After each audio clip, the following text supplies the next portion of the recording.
this movement that we are involved with, citizens and students and citizens, but students in particular for Western civilization, this is a very important cause.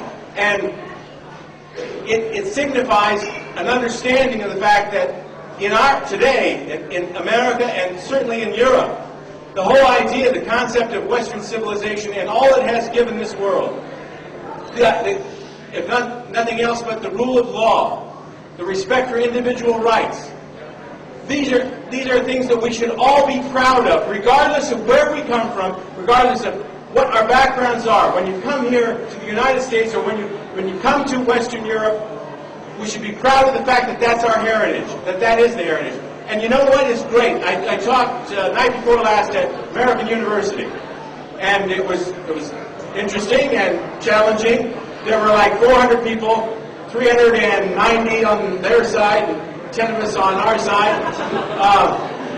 And they were, but it was great. I mean, I was really glad to talk to these people because lots and lots of students participating in both, and a lot of people who did not like the fact that I was there. But one of the things they could not deal with, that got them so absolutely apoplectic, was when I suggested to them that they should think about the fact that all cultures are not the same. That all systems, political systems, are not the same. Some are better than others.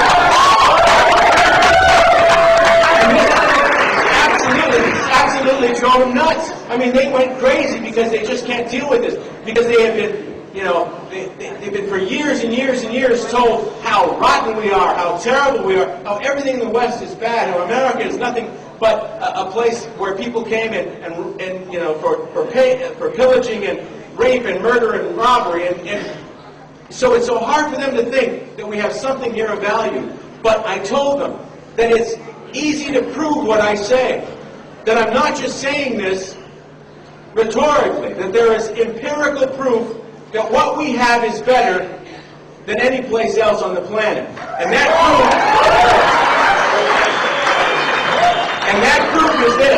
proof is this. When you open the gates all over the world, which way do people run? To the west. To the west. You know what? You just don't find that many people escaping from the West to, say, Pakistan for a better life. It just doesn't happen. And so, what does this tell you? This is the best evidence we can possibly have for the fact that we have something better here. We should not be so ashamed of it. We should take pride in it, all of us. And it doesn't matter where we come from. It doesn't matter what color we are. When you get here, you accept the concept that we have something good and that Western civilization has provided it. Samuel Huntington, great, wonderful man, died just a little bit ago. Tremendous scholar, Harvard scholar. He wrote a book that was the seminal book, I think, for our age. The title of it was, Who Are We? And he talks about the fact that we are the product of a Judeo-Christian culture, a Judeo-Christian Anglo culture. And he said, but it doesn't matter. It doesn't mean that you have to be an Anglo or a Protestant to accept this. It just means that you have to come here from wherever you are and accept those values. And that's an important thing. We are so dependent upon having something that connects us. Something beside the fact that we all happen to live here. We're not just residents. We're not just residents of this place on the planet. We are citizens of the United States of America. It's a wonder.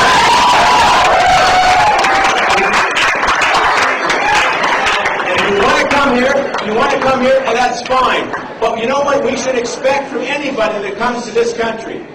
And that is the willingness to become an American. And that means to connect with America and to leave all those trappings behind us, especially the political connections to the country from which we came. Those have to be cut, severed. And if you have a language other than English, that has got to go. You have to learn English because that's the thing that connects all of us. So, don't be, I just so hope and pray that as most of you wind your way through the college systems in this country, the institutions of, quote, higher education, as most of you do this and are confronted constantly by what I call the cult of multiculturalism, I hope that you will think about what I've said tonight and understand that there's nothing wrong with being proud of who you are. Nothing. You know, somebody came up to me in the hall and told me that in several of the groups that were meeting today and in the past that I have been blamed by many people for the Republican losses that we incurred in this last election. I guess I'm flattered in a way that anybody would think that that's the case. But the reality is this, that what I say about who we are and what we should be as Americans, I believe with all my heart if it were said by more people, we would be in the majority. We would stay in the majority. Because this is not a message of exclusion, it's a message of inclusion. You know, anybody can be part of this. Anybody.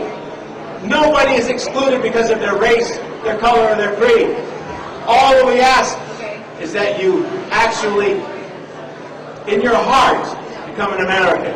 And that's not anything that, again, we should be ashamed of. So I hope, and I hope and pray that Republicans for a long, long time will heed the call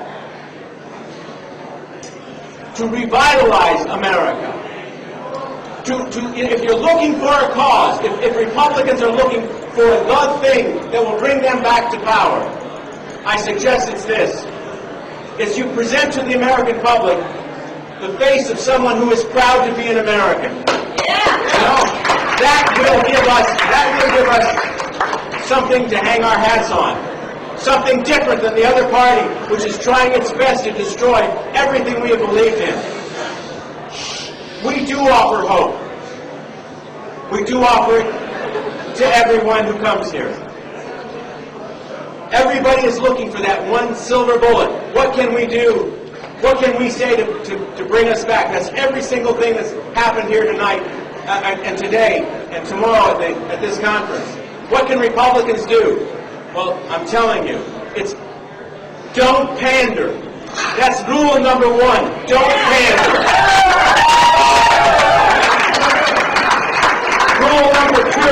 Rule number two. Understand this. Bipartisanship is overrated.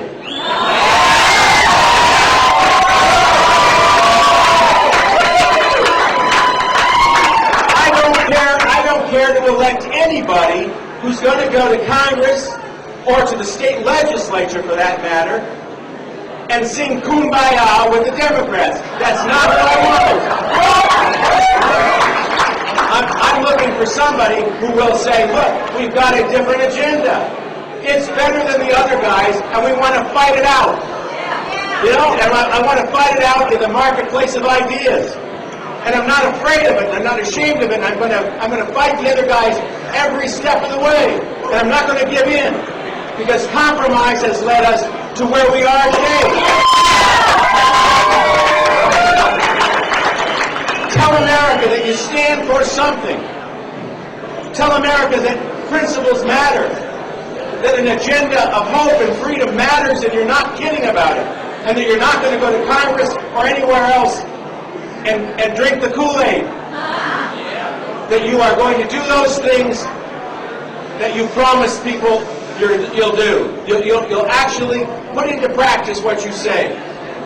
And when you say you want less government, you'll vote for less government. When you say you want fewer taxes, you'll vote less taxes, you'll vote that way. So, there's an agenda out there, and it's a great one. Hang on to it. Do not give up. Do not succumb to the siren songs that you're going to hear here about the need to placate, the need to pander. Don't surrender to it. Hang in there. Stick with it. And you know what? If we win on the basis of principle, then we have really won something worthwhile. If we just win because we have out-pandered the left, what are we at? Nothing. So run on principle. Win on principle. God bless America.